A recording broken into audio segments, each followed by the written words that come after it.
Golden Radio Hour.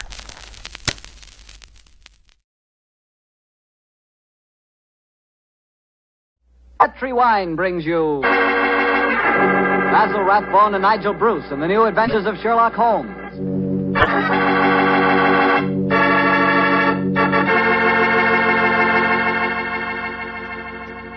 The Petri family, the family that took time to bring you good wine, invite you to listen to Dr. Watson tell us another story about his old friend, that master detective, Sherlock Holmes.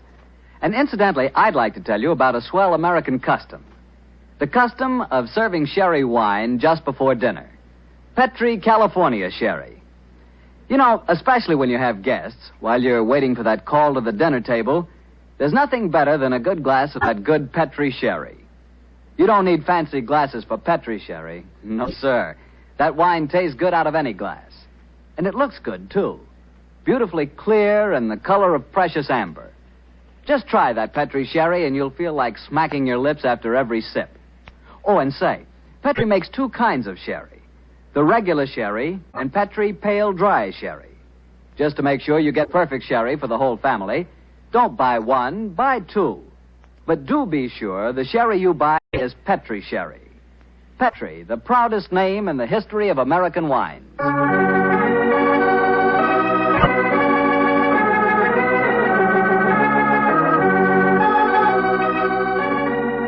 And now I'm sure our good friend Dr. Watson's ready for us. Let's go in and join him. Oh, there you are, Mr. Bartell. Good evening, Doctor. Say, where are the puppies this evening? Mr. Bartell, don't you think it's about time you began to refer to them as the dogs? They're almost a year old, you know. I stand corrected. Where are the dogs this evening? Well, they had another furious battle with a dead seal on the beach today. My housekeeper, Mrs. West, is giving them a much-needed bath. They certainly have an aversion to seals, don't they? Well, Doctor, are you all ready with tonight's new Sherlock Holmes adventure? Yes, my boy, and as yesterday was St. Patrick's Day, I decided to tell you a story that took place in Ireland a few years before the turn of the century.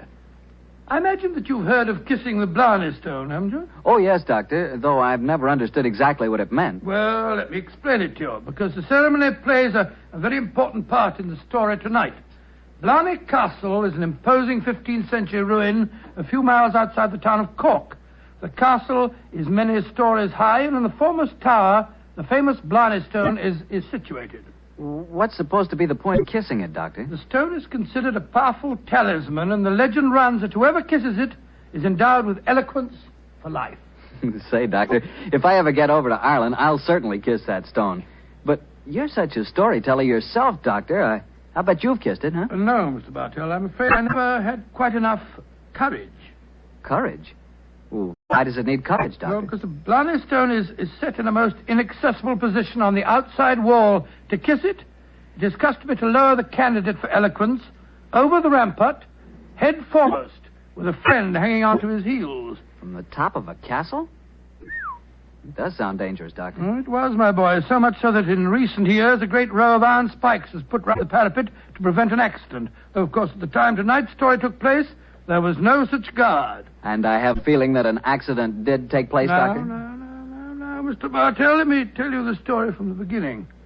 Sherlock Holmes and I were staying in the city of Cork, where the great man had just solved the singular affair which the local press had referred to as the Leprechaun Murders. A few days before our departure for England, we paid a visit to Blarney Castle. I must confess that I had a certain desire to test the miraculous powers attributed to the Blarney stone. I very soon changed my mind, however, as Holmes and I stood there, high on the turrets of Blarney Castle, and watched a terrified initiate being hauled up by his ankles and yelling at the top of his voice. Pull me up! Pull me up quickly! I think I'm going to faint! Great Scott, I had no idea that kissing the Blarney stone was such a hazardous proceeding, Holmes. Yes. It would seem that eloquence could be more easily obtained than by hanging suspended by one's ankles from a battlement with 100-foot drop below and a piece of stone. Oh, I'll never do that again. Oh, I'll never I must say, I don't blame the fellow. And yet, my dear chap, on our way over here, you expressed a sneaking desire to kiss the stone yourself. I'll be very happy to hold your ankles if you want to try the experiment. No, thank you. After witnessing the ceremony, I've changed my mind. Then I suggest we make our way back downstairs. I don't think there's much more to be seen up here. Very well.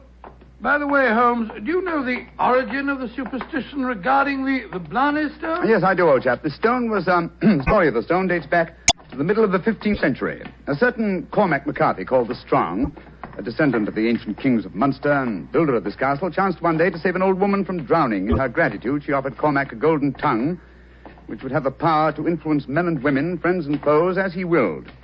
She told him to mount the battlement, kiss a certain stone in the wall 5 feet below the gallery running round the top. He followed directions and obtained all the fluent persuasiveness she had promised. And I suppose the story spread, and the Blarney stone has been a magnet to pilgrims ever since. Yeah, a pleasant legend. Holmes. Yes, old chap? Tomorrow's St. Patrick's Day. I bet there'll be quite a bit of excitement in the village tonight. Don't you think it'd be rather fun to pay a visit to one of the local inns? Splendid idea, old chap. Our rather arduous work here in Ireland is concluded, and I think we're more than entitled to a little gaiety.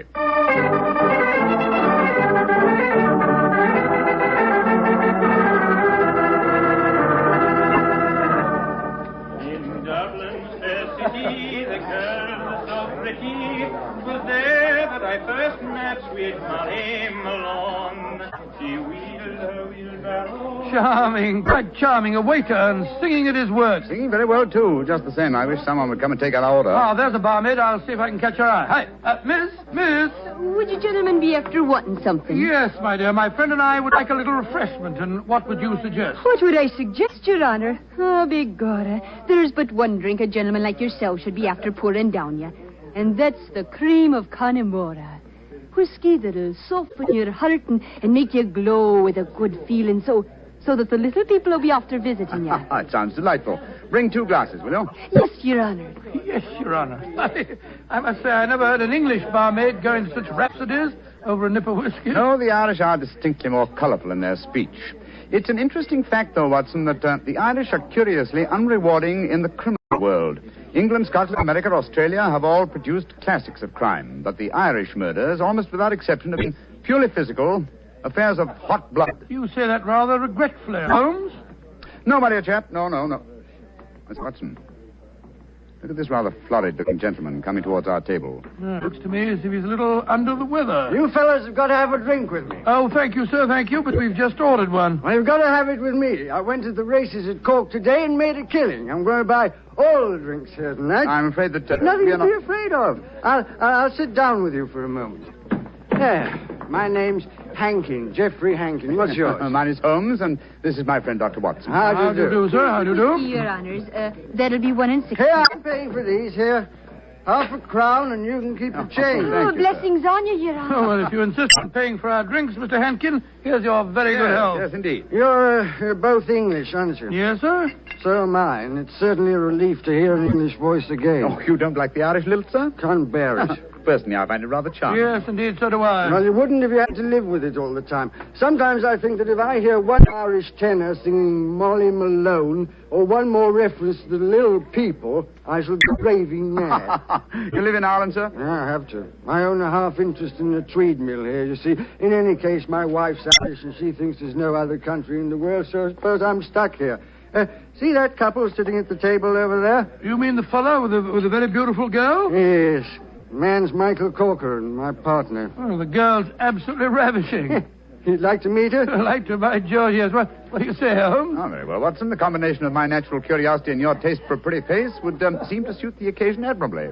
I might as well warn you, Doctor, that the pretty face belongs to my wife. Your wife? Oh, good gracious me. I didn't mean to... Oh, well, you better bring your glasses with you.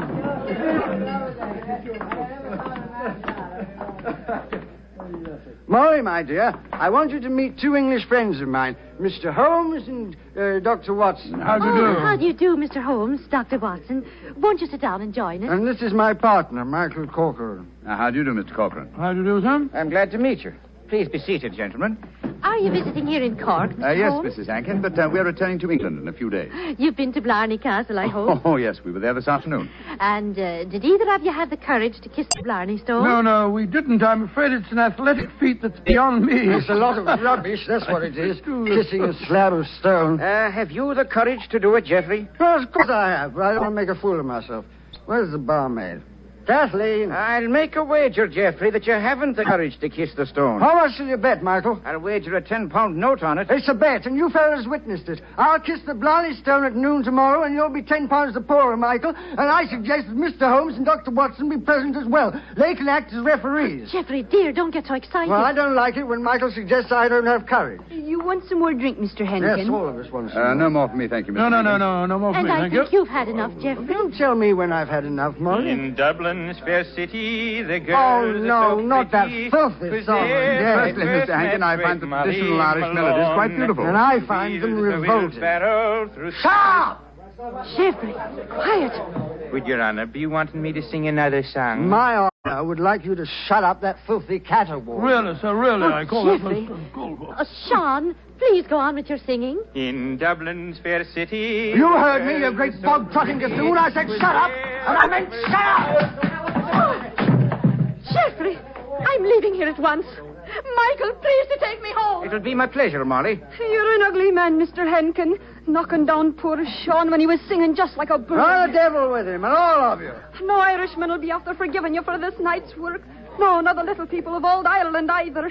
You've made more enemies, Mr. Henkin, than you'll ever see. But you'll be knowing they're there. Fiddlesticks, you can't frighten me with your stupid Irish superstition. Well, bless my soul, that was a charming little party, I must say. Englishmen like Hankin are a disgrace to their country. Fortunately, they're not representative, though. Yes, I must say I'd hate to have a curse put on me like that barmaid laid on him. Watson, Yes? did you see the glances which Mr. Hankin's partner and his wife exchanged as the brawl started? There was more menace to him in those glances than in all the threats of all the little people in Ireland. Yes. I thought that there was something between them.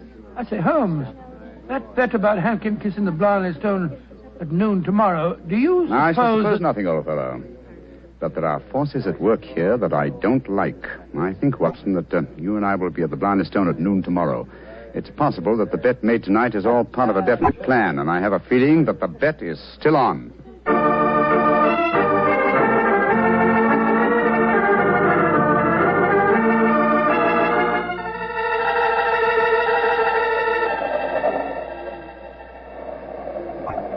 It's quite windy up here today, old fellow, at the top of the tower, isn't it? Yes, it's just past noon. I wonder if that man Hankin is going to keep to the terms of his bet. We shall soon learn. In the meanwhile, are you sure that you wouldn't like to change your mind and kiss the Blarney Stone yourself? I'm quite sure, thank you. Ah, here they come now. Yes. Hankin and his partner, Mr. Corcoran. The bet is on, Watson. Good day to you, gentlemen. Oh, hello. It's my friends from last night. Well, I see you're going through with the bet, son. Oh, yes. Geoffrey set his mind on the £10 of mine. Your wife didn't accompany you, Mr. Hankin. No, she didn't. I'm afraid I'm rather in disgrace for my behavior last night. Molly made me go round and see that waiter fellow that I hit. I offered him money, but he wouldn't take it. Did you offer him an apology? Apologize to a waiter? I should say not. Well, come on, let's get this stupid farce over with. Are you sure your nerves can stand it, Geoffrey? There's a drop of 100 feet or more below you. Oh, don't worry about me, Michael. Just hold on to my ankles tightly and don't let go. I'll climb onto the parapet. There we are. Now hold on to my feet, Michael, and lower me gently. I'm holding you, Geoffrey. Then lower away. Right you are, Geoffrey. Great Scott, I wouldn't do that for £100. Sliding head first down a vertical wall. That's enough, Michael. I can reach the stone. Oh, his boots. They're slipping through my fingers. I can't hold him. Let me help you. I'm slipping. Pull me. Hold on to him! Hold on to him! Oh, he's gone. I just couldn't hold him. Great heavens. No man could survive that drop. Mr. Corcoran, you deliberately let your partner slip to his death. This is murder. But I don't understand. I'm a strong man. But he just vanished out of my hands like a greased pig. Let me see your hands, Mr. Corcoran. This is dreadful. Dreadful. There's grease on your hands. Grease. And with a faint trace of boot blacking. Good Lord, Holmes, that It means, that... Watson, that someone, knowing that Hankin was going to kiss the Blarney Stone, smeared his boots with grease so that he would slip out of the grasp of whoever was holding him. As clever a method of indirect long-distance murder as ever I've encountered.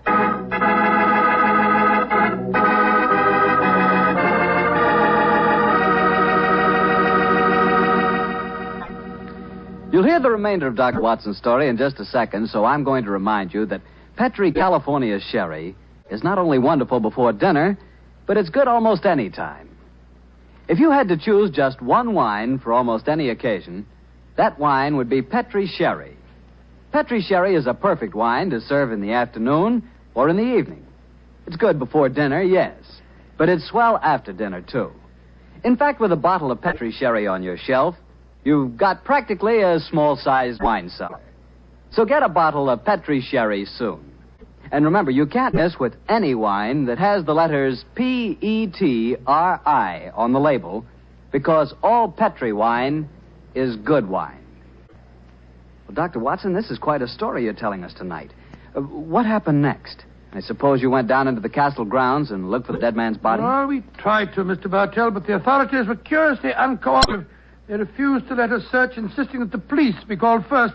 And so, Mr. Bartell, half an hour after the tragedy, Holmes and I found ourselves standing in a tiny police station as we told the story to the local sergeant. Sure, the saints be praised, Mr. Holmes. 'Tis a terrible story you've told me. Tomorrow I'll be after arresting Sean O'Flaherty. Sean O'Flaherty? He's the waiter at the inn, the one who sings. That he is, and he sings like a breath of spring. I'll be sorry to see him hang. But you've got no proof that he was responsible for the murder? Proof, you say, sir? Well, I can't arrest a big manufacturing man like Mr. Cochran, can I? Or a fine lady like Mrs. Hankins. But you can't arrest a man without any evidence of guilt. Oh, I can't I? Then supposing I tell you that Sean O'Flaherty cleans the boots at the hotel where Mr. Hankins was He staying. does, eh? Then he had the perfect opportunity for the greasing of Hankins' boots this morning. And we know he had a motive for harming him. You're right, sir. And from what I've heard of the dead man's behavior last night, half a dozen people could have heard him make the bet that he'd kiss the Blarney stone today. Sean O'Flaherty's our man. I'll have to arrest him tomorrow. Tomorrow? But good heavens, man, aren't you going to do something today? A murderer's at large. Today is blessed St. Patrick's Day. Oh, should let the poor fella have the day in peace. Oh, he won't run away. But my dear son... will you come back with me to the castle and search for the body? They refuse to let me do it alone. On St. Patrick's Day? That I will not. We would need a crew of helpers, and where will I be after getting them on blessed St. Patrick's Day? No, we'll do that tomorrow, too. No, today's a day for celebrating. Oh, your methods astound me, Sergeant. Do they now, sir? Don't be after fretting about me. Just enjoy yourself today. Tomorrow we'll see what can be done about it. Well, good day to you, gentlemen. Oh, bless my soul. I've never seen such a happy-go-lucky policeman in my life. It's infuriating. If only I were allowed to examine Hankins' body, I could get to the bottom of this. Well, what are you going to do now, Holmes? The police won't help us. Then we must take the law into our own hands. I think we'll start off by going to the hotel and seeing what we can find out from Sean O'Flaherty.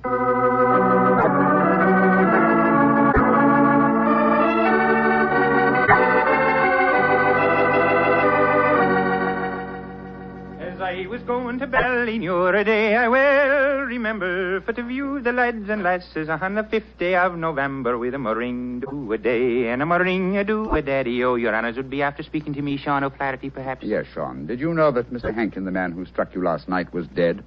Dead? Well, if ever a man deserved to be beneath the sod, 'twas Geoffrey Hankin himself. A mean, ugly man. The saints be praised that he's gone. How did he die, sir? He was murdered. Murdered? Well, bedad, I'm not surprised to hear it. Who murdered him, sir? At the moment, the police seem to think that you are the culprit. Myself? Well, how would I be after murdering the man, sir, when I don't even know how he died? He died when he fell from the top of Blarney Castle as he was trying to kiss the stone. He fell because Mr. Cochran, his partner, couldn't hold on to his feet. His boots had been greased. And we know that you have been cleaning his boots, Sean. That I have, sir. I cleaned them this very morning. But I put no grease on them, if that's what you'd be after suggesting. I'm suggesting nothing. I'm trying to establish a few facts. Do you know Kathleen, the barmaid? Oh, and why shouldn't I know her, sir? She's to be me wife before the winter sets in. She pronounced a curse on the dead man last night, just after he had knocked you down. It's possible that she may... Here she comes now. Sean, my darling, what are the fine gentlemen doing here? Oh, Kathleen. They've come to ask me questions about the death of Mr. Hankin. He fell off Blarney Castle today and got himself murdered, they say. The saints be praised. But what has that to do with you, my darling? Well, the gentlemen tell me that the village police think that I might have greased his boots so that he slipped to his death. The village police is as stupid as my father's big sow. If Mr. Henkin fell to his death today because his boots were greased, I can tell you who did it. Indeed, who? The little people. I warned Mr. Henkin last night that the little people would be after him.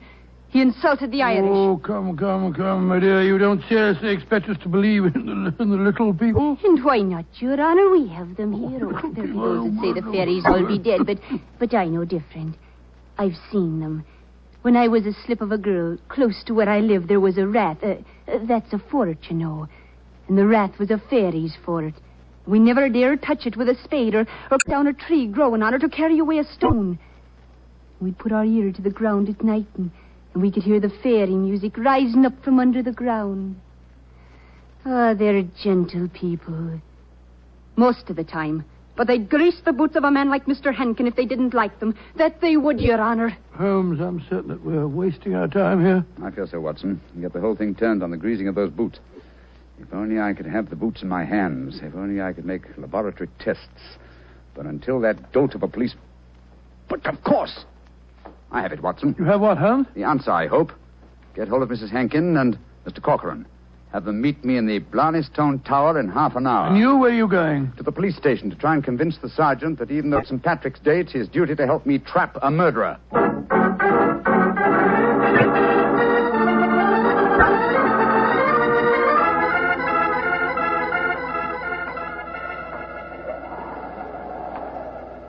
Do you know, Mr. Holmes, you're an obstinate man. It's blessed St. Patrick's Day, and yet you insist that we meet here on the top of Blarney Castle.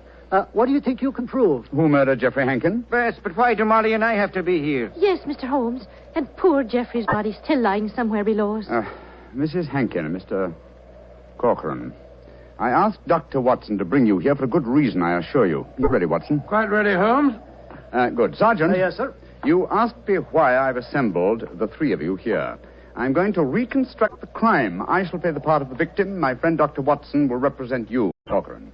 Now, I straddle the parapet. So. Watson, hold on to my feet, Bill. I've got him, Holmes. And lower me down the face of the wall. Right, you are. Holmes, hold tight to the wall. Try and push yourself back. The murderer's tried to get you. Your boots are covered in grease. Molly, stand back. Come away. Grab my trouser legs, Watson. I've got him, Holmes. Come, up you come. There we go. Oh, A Joe, devilish plot. that was a near thing. Devilish plot, Sergeant, and very cleverly carried out. My boots were ungreased when I entered the castle, and yet someone has been able to apply grease to them without my knowledge within the last few minutes. Sure, and how is that possible, sir? I don't know, Sergeant, I must confess. Holmes, you stumbled as you came up the darkened staircase. Do you remember that? That's true, old chap, I'd forgotten. And you, Mrs. Henkin, and you, Mr. Corcoran, were kind enough to assist me to my feet. An excellent opportunity to apply the grease. Now we know that one of you two is the murderer. I must have a jar of grease somewhere. Sergeant, will you search the lady while I search Mr. Corcoran? But this is ridiculous. Of course it is. How could we be guilty? Well, if you're not guilty, you've got no objection to being searched, Well, ma'am. upon my word, here in your purse, Mrs. Hankin, is a jar of grease. What? Now, what have you to say of yourself? What can't you say, Sergeant? Except that she engineered her husband's murder and tried to engineer mine. Oh, no, I knew nothing about Geoffrey's murder. Oh, Michael, darling, I swear to you. Don't worry, my darling. I'll not let them hurt you. I'm telling you, you're wrong, Mr. Holmes. I was the murderer. Oh, no, Michael. You mustn't sacrifice yourself for I me. think this little play acting has gone far enough. Mr. Corcoran, you have just offered us what you think we will accept as a false confession. But I've established the one thing I wish to know, that you love your late partner's wife and she you. I'm proud to admit that, Mr. Holmes. And now that she's a widow, I can say it in the open. But what are you implying? That you murdered your partner. But the grease on your own boots, sir. I just found a jar of it in Mrs. Hankin's handbag. Oh, that, my dear Sergeant, was all part of my little plan. As to the grease on my boots, I confess I placed it there myself. Just as I planted the jar of grease in your bag, Mrs. But why, Hankin. Holmes? A fraud accomplished two ends. It forced you, Mr. Corcoran, into a betrayal of your love. But what was more important, it proved from what Dr. Watson's natural reactions were that a man holding the greased boots could not fail to realize that fact at once. You brazenly committed murder before our very eyes, Mr. Corcoran, hoping to appear as an innocent victim of another's plot. Your theory is an ingenious one, Mr. Holmes, but how can you prove it?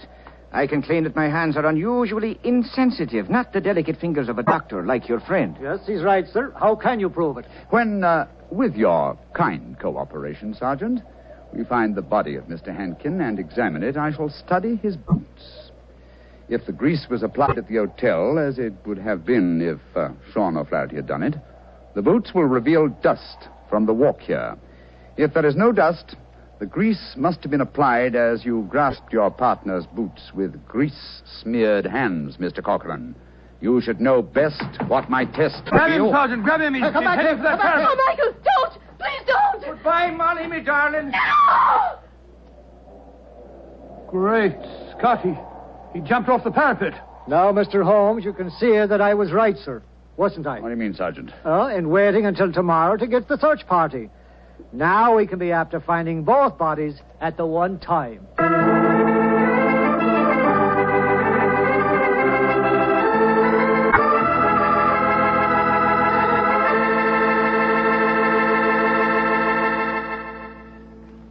Well, Doctor, that was really an unusual story. Even now I get a bit of a shudder when I think of that afternoon at the castle. I don't blame you. Doctor, you know something? Earlier this evening, I said that if I ever got to Ireland, I'd certainly want to kiss the Blarney stone, remember? Yeah? Well, I've changed my mind. I'd no more want to hang by my heels to kiss that stone than... Well, just let's forget it. But, my boy, don't forget, if you kiss that stone, you get the gift of eloquence. You'd be the most convincing fellow in the world. So? So, well, whenever you talked about Petri wine, you'd really do people a favor because they wouldn't be able to resist trying it. Oh, talking about Petri wine isn't important, Doctor. The best way to determine just how good Petri wine really is to taste it. One sip and there's all the proof you need. That's because the Petri family has developed the art of winemaking to a truly fine point. They've been making wine for generations. And all the things the Petri family knows about turning luscious, sun-ripened grapes into fragrant, delicious wine have been handed on down in the family from father to son, from father to son. That's why whenever you want a swell wine, for any occasion, you can't go wrong with a Petri wine, because Petri took time to bring you good wine. Well, Dr. Watson, what new Sherlock Holmes story are you planning to tell us next week? Well, now, let me see. Next week, Mr. Bartell, I'm going to tell you a story in which that arch-criminal Professor Moriarty played a most important part. It deals with the theft of a famous painting, of a strange night that Sherlock Holmes and I spent trapped in the interior of a giant metal vault, and of mysterious bloodstains in an empty room.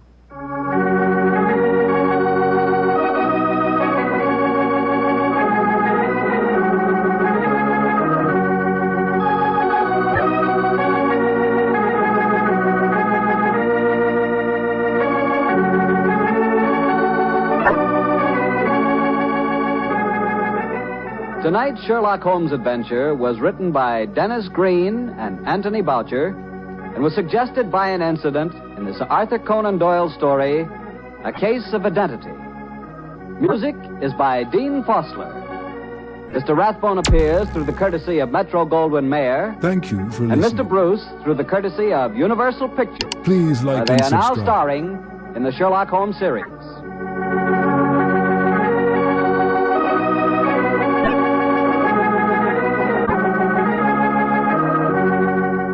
The Petri Wine Company of San Francisco, California, invites you to tune in again next week, same time, same station. Sherlock Holmes comes to you from our Hollywood studios.